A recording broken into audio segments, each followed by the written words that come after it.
नमस्ते and good afternoon. स्वागत है हमारे टॉक शो में एक और बार। मैं सूजन हूँ, अपोलो हॉस्पिटल गांधीनगर से। सुना है कैंसर के बारे में और सुन के कैंसर का जो शब्द सुन के बहुत सारे लोग घबरा जाते हैं, पर कैंसर का इलाज है। आजकल में बहुत सारे विभिन्न प्रकार के कैंसर है जिसका इलाज है, तो सब लोग को टेंशन लेने की ज़रूरत नहीं है। इसमें अगर हम जल्दी से उसका तपास करें और मेडिकल केयर सही तरीके से लें तो आजकल बहुत सारे कैंसर ठीक हो सकते हैं। आज हमारे साथ डॉक्टर नितिन सिंगल है जो कंसल्टेंट है अपोलो CPCC कैंसर केयर में। आज हम लोग डिस्कस करने वाले हैं कोलोरेक्टल कैंसर, स्पेशली ये कोविड के टाइम में। नमस्ते सर। सर, हम लोग पहला क्वेश्चन जो पूछना चाहते हैं, कोलोरेक्टल कैंसर क्या है और इसके कारण क्या है? जैसा कि आप सब लोगों को आज की तारीख में ये पता ही होगा कि हमारा जो पाचन तंत्र होता है उसमें खाना हम मुंह से खाते हैं, फिर वो पेट में जाता है एंड पेट से फिर छोटी आंत से होते हुए वो बड़ी आंत में पहुंचता है। तो जो बड़ी आंत जो होती है, बड़ी आंत के जो कैंसर्स होते हैं उनको हम कोलोरेक्टल कैंसर्स बोलते हैं।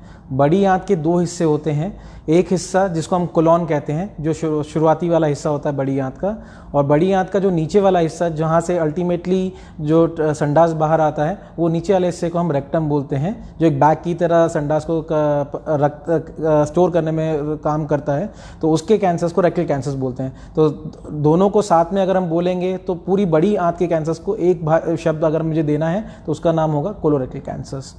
जहाँ तक इनके कारण का बात है तो कोलोरेक्टल कैंसर्स के बहुत सारे कारण हैं, लेकिन वो जितने भी कारण मैं आपको बताऊंगा उससे मैं सिर्फ मुश्किल से 15 से 20% कैंसर्स का एक आपको एग्जैक्ट कॉज बता पाऊंगा। आज की तारीख में भी 80% कैंसर्स का हमें कॉज नहीं पता कि वो क्यों होते हैं। इनमें अगर हम बात करें तो हम कारणों को दो तरीके से डिवाइड कर सकते हैं। एक जो हेरिडिटरी जेनेटिक कारण होते हैं, तो जेनेटिक कारण में कई तरह के सिंड्रोम होते हैं जो फैमिलीज़ में चलते हैं, जैसे कि फैमिलियल एडिनोमेट्रोसिस पॉलीपोसिस सिंड्रोम रहता है, HNPCC सिंड्रोम रहता है। ये सारी जो शब्द मैं बोल रहा हूँ ये बहुत हाई फाई लग रहे होंगे, तो आई थिंक मैं सिंड्रोम्स के नाम नहीं लेता। एक साधारण भाषा में अगर मैं कहूँ तो सिर्फ जो फैमिली में रन करने वाले कैंसर्स यानी कि जेनेटिक जो कैंसर्स हैं, सो वो एक तरह के कैंसर्स वो हो गए कि फैमिली में जेनेटिक कैंसर्स हो गए। एंड ये अगर अपन 100 कैंसर लें तो उसमें से 10% कैंसर जो हैं वो फैमिलियल होते हैं, बाकी 90% कैंसर्स फैमिलियल नहीं होते। एंड इनमें जो अधिकतर कारण जो होते हैं उसमें कुछ लाइफस्टाइल कारण रहते हैं, जैसे कि बहुत ज़्यादा अभी आजकल हम मोटापा होना, लोगों एक्सरसाइज कम करके लोग ज़्यादा आजकल सेडेंट्री यानी कि बैठने वाला लाइफस्टाइल हो गया हम लोगों का, एक्सरसाइज बहुत ही कम हो गया है, स्ट्रेसफुल लाइफ होना, देन अगेन स्मोकिंग वगैरह करना, अल्कोहल लेना, देन नॉन वेजिटेरियन डाइट, खासतौर से रेड मीट, जो गोश्त वगैरह जो रेड मीट जो रहता है उसके कारण भी इसका कैंसर का रिस्क बढ़ जाता है। तो ये कुछ आम कारण हैं। इसके अलावा कुछ कंडीशंस जिसके अंदर कोलॉन के अंदर पहले से ही इन्फ्लेमेशन या सूजन रहती है, जैसे कि अल्सरेटिव कोलाइटिस, तो उनके कारण भी ये कैंसर हो सकता है। जी हाँ सर। अगर हम एज ग्रुप के बारे में बात करते हैं, कोई ऐसा स्पेसिफिक एज ग्रुप है जिसमें कोलोरेक्टल कैंसर अधिकतर नज़र आ सकता है? आम तौर पे कोलोरेक्टल कैंसर्स एक लेट उम्र की बीमारी माना जाता है। अधिकतर अगर अपन वेस्टर्न पॉपुलेशन या अमेरिका या यूरोप के देशों में देखेंगे तो ये कैंसर्स अधिकतर 50 साल की उम्र के बाद ही कॉमन रहता है, 50 साल से 70 साल की उम्र के अंदर। इंडिया में थोड़ा सा पहले देखने को मिलता है, लेकिन अधिकतर केसेस इंडिया में भी अपने जो इसी एज ग्रुप में मिलते हैं। लेकिन एक चीज़ जो हमारे देश में अनफॉर्चुनेटली जो देखी जाती है कि हमारे पास कई सारे पेशेंट्स बहुत ही यंग एज में, इवन 20s एंड 30s में भी कोलोरेक्टल कैंसर के साथ आते हैं। एंड उसके कई सारे एक्सप्लेनेशन है कि टाइप ऑफ कैंसर जो यहाँ पे मिलता है या जेनेटिक जो कारण है उनके कारण इंडिया में यंग पॉपुलेशन में भी ये कैंसर देखा जा सकता है। अगर मैं शॉर्ट में कहूँ तो कोई भी पॉपुलेशन इससे अछूती नहीं है, लेकिन एल्डरली पॉपुलेशन के अंदर इसका कॉज ज़्यादा है अभी भी। लेकिन इंडियन पॉपुलेशन की अगर अपन बात करें तो अपने को यंग पीपल के अंदर भी हमें सावधानी रखने की ज़रूरत है, क्योंकि इंडियन पॉपुलेशन में यंग एज में भी ये देखा जाता है। जी हाँ सर। ये पॉलिप क्या होता है? पॉलिप अगर मैं कहूँ तो एक तरह का एक छोटी सी गठान होती है। अगर एक ये ट्यूब है तो ट्यूब के अंदर एक छोटी सी अगर ये गठान ऐसे ऊपर आ जाए तो उसको हम पॉलिप कहेंगे। अब ये पॉलिप कई तरह के हो सकते हैं। इन गठानों को ये कैंसर के इसके अंदर कैंसर की शक्ति भी हो सकती है, मतलब कैंसर वाले पॉलिप भी हो सकते हैं। एंड जो ज़्यादातर पे जो कॉमन वाले जो पॉलिप होते हैं जिनमें कैंसर नहीं होता उस तरह के पॉलिप होते हैं।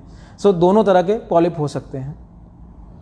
जी हाँ सर, ये स्क्रीनिंग टेस्ट कौन कौन से हैं कोलोरेक्टल कैंसर को डायग्नोज करने के लिए? स्क्रीनिंग टेस्ट की जब हम बात करते हैं तो पहले ये जानना जरूरी, स्क्रीनिंग टेस्ट करना किसके अंदर है। तो स्क्रीनिंग टेस्ट मतलब क्या है कि जिसके अंदर अभी कैंसर नहीं है उसके अंदर हम कैंसर का मतलब जब वो आए उससे पहले उसको डिटेक्ट करें। मतलब बीमार अगर हो गया और उसके बाद अगर डायग्नोस किया तो वो स्क्रीनिंग में नहीं आता। जिसको बीमारी नहीं हुआ उससे पहले हम लोग अगर डिटेक्ट कर सकें, जो हाई रिस्क पेशेंट जो हैं उसको हम स्क्रीनिंग टेस्ट कहते हैं। एंड जनरली ये टेस्ट हम रिकमेंड करते हैं जो हाई रिस्क पेशेंट्स होते हैं, खासतौर से जिनमें स्ट्रॉन्ग फैमिली हिस्ट्री रहती है, जो काफ़ी फैमिलीज में चला आ रहा है, तो उसके अंदर हम ये स्क्रीनिंग टेस्ट को रिकमेंड करते हैं। इसकी अलग अलग गाइडलाइंस हैं जो आप डॉक्टर्स के साथ डिस्कस कर सकते हैं। स्क्रीनिंग टेस्ट की जब हम बात करें तो इसमें दो तरह के आम तरह के स्क्रीनिंग टेस्ट होते हैं। एक नॉर्मल जो स्टूल का एक टेस्ट होता है जिसमें स्टूल के अंदर ब्लड है या नहीं है, जो बहुत साधारण टेस्ट है एंड हर जगह इजीली अवेलेबल रहता है। उसमें स्टूल के अंदर हम देखते हैं कि ब्लड अगर आ रहा है तो वो छोटा माइक्रो ब्लड, जिसे stool micro occult blood test बोलते हैं।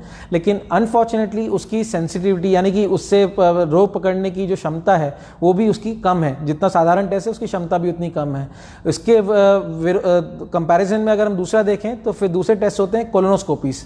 अब ये कोलोनोस्कोपी दो तरह की होती हैं। एक जिसके अंदर हम सीटी स्कैन के थ्रू कोलोनोस्कोपी करते हैं, जिसे हम वर्चुअल कोलोनोस्कोपी कहते हैं, जो थोड़ा सा मैं कहूँगा कि आज की तारीख में रिलेटिवली नई टर्म है। इसके अलावा दूसरी जो कोलोनोस्कोपी, जिससे काफ़ी लोग मैं कहूँगा कि उनको लोगों को जानकारी होगी कि जिसमें एक ट्यूब डालते हैं हम लोग टट्टी के रास्ते से, तो एक वो ट्यूब रहती है उसको कोलोनोस्कोपी बोलते हैं, जिसे हम इन्वेजिव कोलोनोस्कोपी कहते हैं। तो ये दोनों तरह की कोलोनोस्कोपी भी एक स्क्रीनिंग टेस्ट की तरह अवेलेबल है। कौन से पेशेंट में कौन सा टेस्ट कराना है इसके लिए आप डॉक्टर से मैं ऐसे कोई आपको जनरल गाइडलाइन नहीं दे सकता, आप डॉक्टर से डिस्कस करें। डिपेंडिंग ऑन आपके रिस्क फैक्टर एंड आपका जो रिस्क प्रोफाइल है आपको रिकमेंड किया जाए। जी हाँ सर, आपने कोलोनोस्कोपी के बारे में बहुत अच्छी तरह से बताया है। अगला हम लोग ये जानना चाहते हैं कि चिन्ह क्या है कोलोरेक्टल कैंसर के लिए और इसको कैसे हम लोग शीघ्रता से जांच कर लें। सॉरी प्लीज रिपीट करेंगे। कोलोरेक्टल कैंसर के चिन्ह क्या है, सिम्टम्स चिन्ह क्या है? ओके, कोलोरेक्टल कैंसर्स का जो सिम्टम्स हैं, जो कॉमन सिम्टम्स हैं वो ये हैं कि कब्जी का होना या डायरिया का होना। यानी कि अगर आपकी नॉर्मल अगर आप दिन में 1 या 2 बार अगर आप स्टूल जा रहे हैं, लेकिन आप काफ़ी टाइम से, लंबे टाइम से अगर आप देख रहे हैं कि आपको कब्जी की शिकायत हो रही है या फिर आपको बार बार स्टूल जाना पड़ रहा है। अब ऐसे में एक चीज़ ध्यान रखने लायक चीज़ ज़रूरी है जो ये प्रोग्राम सुन रहे हो, कि अगर आपको 2-3 दिन से ये तकलीफ हो तो आप तुरंत ये मत सोच लीजिएगा कि आपको कैंसर है, क्योंकि लोग है ना फिर सोचेंगे कि डॉक्टर साहब ने बताया था कि अगर कब्जी है तो कैंसर हो सकता है, तो है ना अननेसेसरी आप पैनिक हो जाएं। तो 2 या 3 दिन नॉर्मल कब्जी सबको हो सकती है, तो उसके लिए पैनिक नहीं होना। लेकिन अगर 2-3 हफ्ते से ज़्यादा लगातार अगर ये कब्जी हो रही है या डायरिया हो रहा है तो एक ये सिम्टम हो सकता है।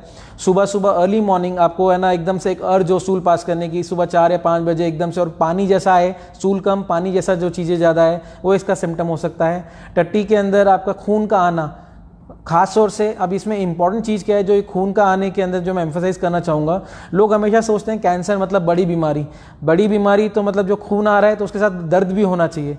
लेकिन एक चीज़ आपको प्लीज़ ध्यान रखिए जो ये प्रोग्राम सुन रहे हैं, कैंसर के अंदर अधिकतर बार पेन बहुत लेट आता है। तो जो अगर ब्लीडिंग अगर आपको हो रही है टट्टी के करने के अंदर और उसके अंदर अगर पेन नहीं हो रहा है तो वो बहुत ज़्यादा लाइकली है कि वो कैंसर होगा, रादर देन कि जिसके अंदर की टट्टी के साथ अगर खून आ रहा है, टट्टी के साथ अगर खून आ रहा है तो उसके अंदर शायद क्षमता मैं कहूँगा कि कम रहेगी कैंसर की, लेकिन अगर पेनलेस है तो उसके अंदर कैंसर की प्रॉबिलिटी ज़्यादा हो सकती है।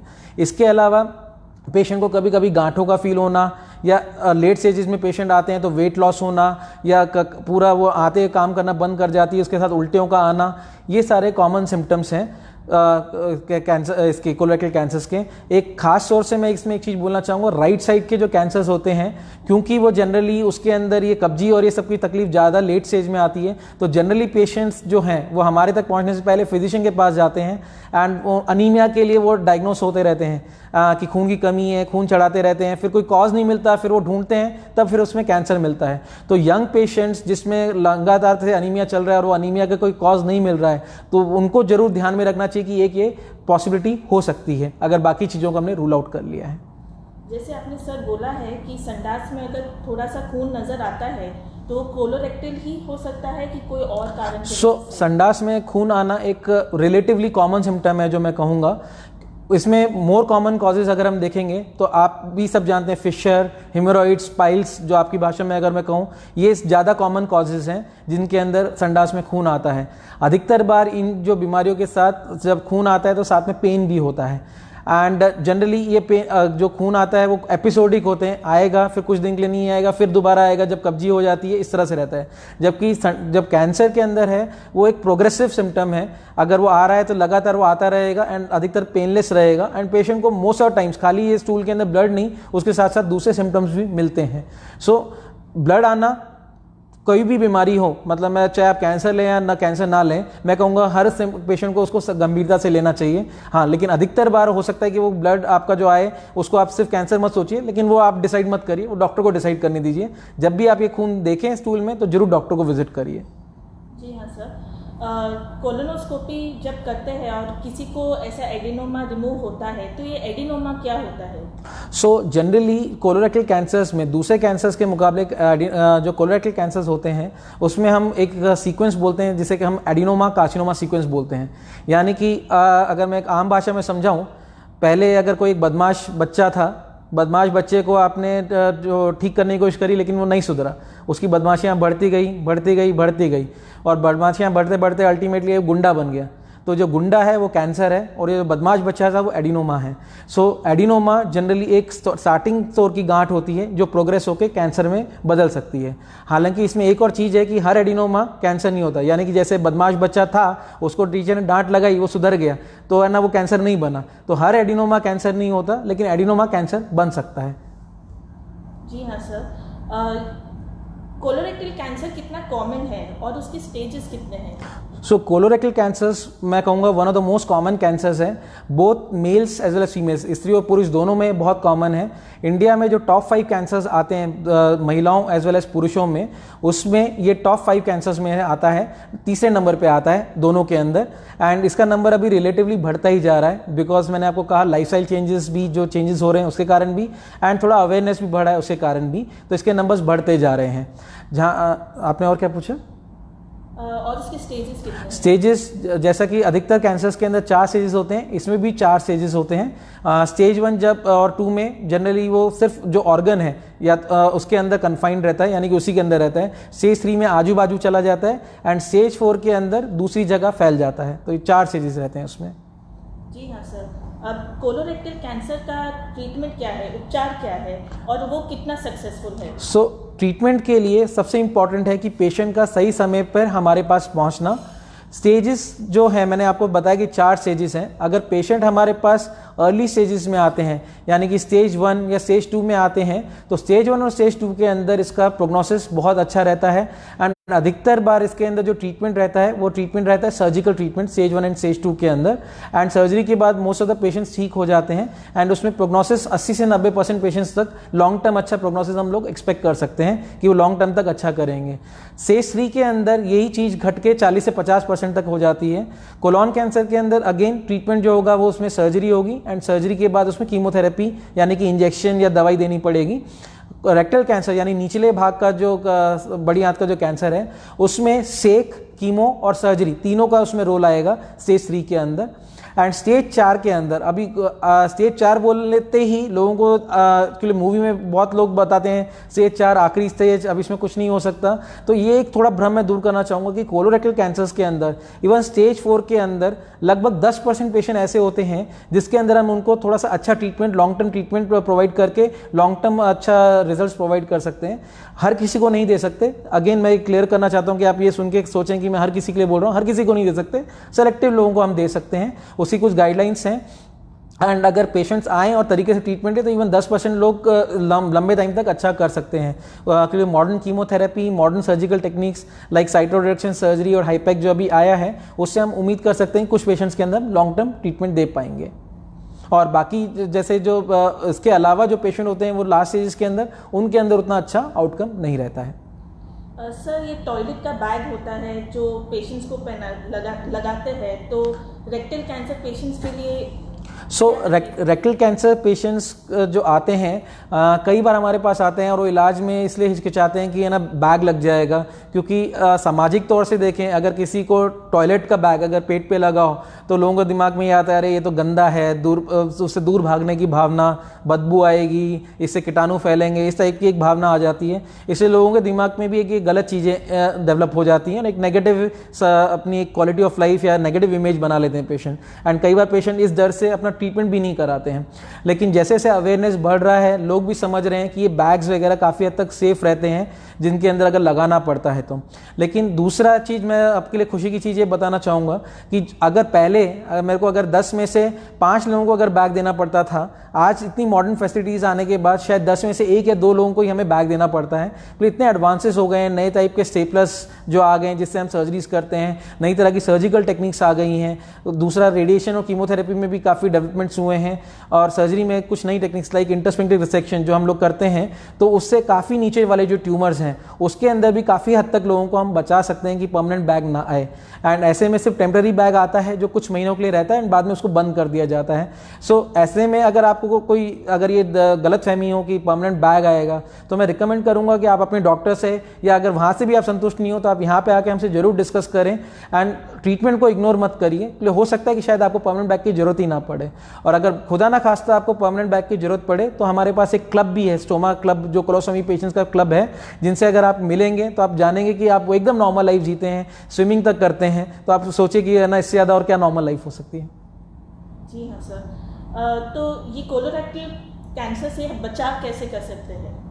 कोलोरेक्टल कैंसर्स के लिए जैसे मैंने कहा कि इसमें एक मेजर कंपोनेंट जो है वो लाइफस्टाइल रिलेटेड कंपोनेंट है, तो उसके लिए अपने को लाइफस्टाइल चेंजेस करना पड़ेगा। मैं कहूँगा कि लॉकडाउन ने एक चीज़ हमें सिखा दी कि है ना, जो पुराना वाला जो टाइम था उसकी कुछ अच्छी चीज़ों की अपने को महत्वता सिखा दी।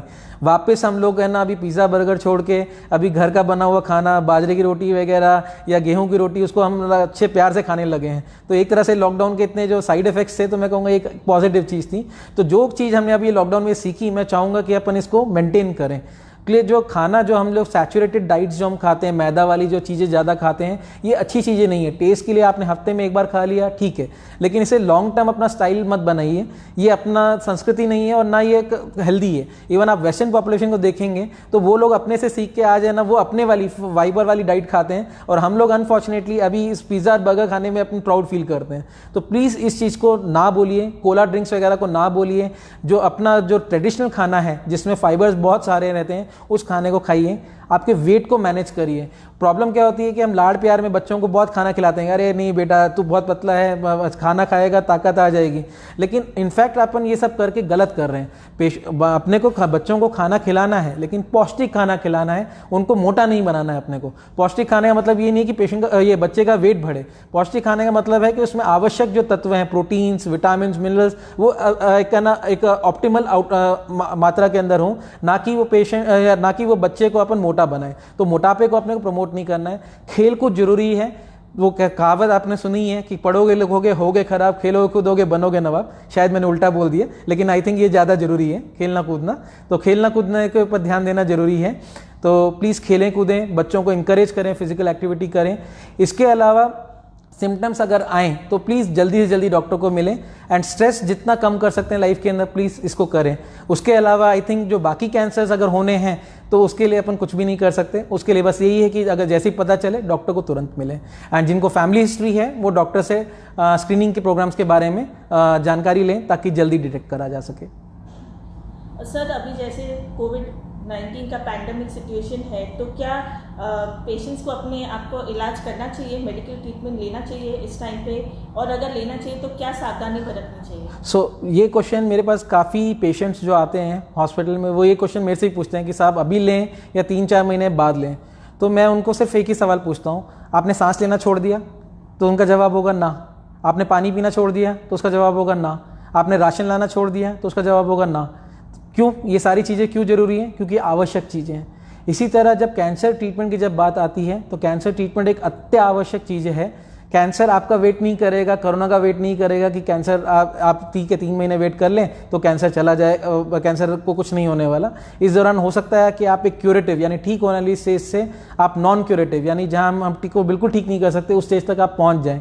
तो इसलिए ज़रूरी है कि आप डॉक्टर से डिस्कस करें।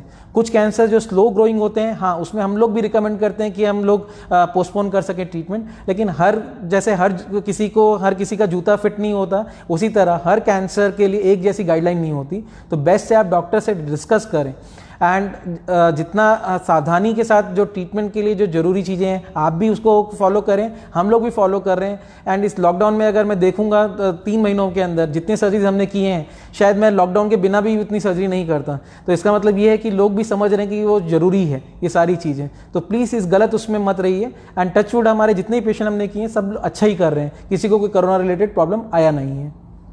जी हाँ सर, तो पेशेंट्स के लिए क्या फैसिलिटी है अपोलो हॉस्पिटल में? अपोलो हॉस्पिटल जैसे कि आपको पता ही एक रेप्यूटेड ब्रांड है, इंटरनेशनली एक्रेडिटेड काफ़ी ब्रांचेस हैं एंड सब स्टैंडर्ड्स फॉलो करते हैं। इवन कोरोना के लिए लोग कई बार सोचते हैं कि कोरोना है अपोलो के अंदर, तो मैं एक चीज़ बताना चाहूँगा, कोरोना अगर आप ऐसे सोचें तो कोरोना तो हवा में भी है, तो अपन क्या हवा में सांस लेना छोड़ देते हैं क्या? नहीं छोड़ते ना। तो इसी तरह अपोलो के अंदर भी कोरोना का हमने एक जो फैसिलिटी है वो एक अलग वार्ड बनाया हुआ है। वो जो मेन हॉस्पिटल जहाँ पे आपका जो बाकी ट्रीटमेंट हो रहा है उससे उसका कोई दूर तक लेना देना नहीं है। वहाँ के डॉक्टर्स भी अलग हैं, उनका कोई इंटरेक्शन ही नहीं है, स्टाफ भी बिल्कुल अलग है। तो और जो पार्किंग फैसिलिटी की अगर मैं बात करूं या पेशेंट का जो एंट्री पॉइंट है वो भी बिल्कुल अलग है। तो कोई चांस ही नहीं है कि आप उनके इंटरेक्शन में या उसके कांटेक्ट में आएँ। हाँ, फिर भी अगर आप दिमाग में ये बिठा के रखें नहीं वहाँ पे बैठे हैं तो वहाँ से आ जाएगा, तो उसका रिस्क उतना ही है कि जितना आप घर पे बैठे हैं और आपके पड़ोस से आ जाएगा। तो ये गलत फहमी को आप है ना ये निकाल दीजिए। ट्रीटमेंट लेना है, हाँ प्रिकॉशंस लेने हैं, मास्क पहनिए, सोशल डिस्टेंसिंग फॉलो करिए, सैनिटाइजेशन कीजिए। आपके डॉक्टर्स को भी अगर ये सारी चीज़ें वैसे भी फॉलो करेंगे, अगर वो बाई चांस अगर इनमें से कोई चीज़ प्रॉब्लम आ रही है तो उनसे इंसिस्ट करिए इन चीज़ों के लिए। एंड यहाँ स्टाफ एंड डॉक्टर्स अपनी तरफ से पूरा अटमोस्ट केयर ले रहे हैं, स्पेशल किट्स पहन रहे हैं हम लोग सर्जरी के अंदर, इवन वार्ड के अंदर स्पेशल प्रिकॉशंस लिए जा रहे हैं ताकि आप लोग पूरी तरह से सेफ रह सकें। एंड ये पेंडेमिक जो है ये ऐसी चीज़ तो है नहीं जो 2 या 3 महीने में चली जाने वाली है, ये कई टाइम तक अपने को रहने वाली है। एंड अभी तक जैसा सब समझ ही चुके हैं कि हमें इसके साथ ही जीना है, तो इससे डरे नहीं, हाँ सावधानी रखें एंड मिलके हम लोग इसके साथ रहते हुए भी बाकी चीज़ों का ट्रीटमेंट अच्छे से दे सकते हैं। Thank you sir, thank you आपके वैल्यूएबल टाइम के लिए है। Thank you. सब लोग से एक ही चीज़ जो सीखने मिली है सर से कि जल्दी से निदान और जल्दी से टेस्टिंग और समय से निदान हम लोग ये कैंसर से जय विजय हो सकते हैं। Stay safe, stay healthy. Thank you. And मैं आपको ये कहना चाहूँगा कि जो लोग डर के या जो डिस्टेंस दूसरे किसी लॉजिस्टिक रीजंस के कारण अगर अपोलो हॉस्पिटल में फिजिकली हमारे साथ 1-on-1 इंटरेक्शन नहीं कर पा रहे हैं अपने बीमारी के रिलेटेड, तो उनके लिए ऑनलाइन कंसल्टेशन फैसिलिटीज़ भी अवेलेबल हैं एंड मैं आस्क अपोलो में भी अवेलेबल हूँ, तो आप अपने अपॉइंटमेंट्स वहाँ बुक कर सकते हैं। And at an appropriate time जो इवनिंग आवर्स में भी हो सकता है, जो प्री बुक टाइम के हिसाब से आपकी और मेरी दोनों कन्वीनियंस के हिसाब से हम उसमें वो डिस्कस कर सकते हैं। एंड उसके बाद अगर आप जो हमारा कंसल्टेशन उसके बाद अगर लगता है कि ज़रूरत है आपको आने की, तो फिर आप अपना कन्वीनियंस के हिसाब से फिर प्लान कर सकते हैं। एंड अगर चीज़ें सॉर्ट आउट हो सकती हैं कंसल्टेशन ऑनलाइन से तो well and good. Stay safe and be well inform and corona के साथ डरिए मत, बट डट के लड़िए। Thank you, bye.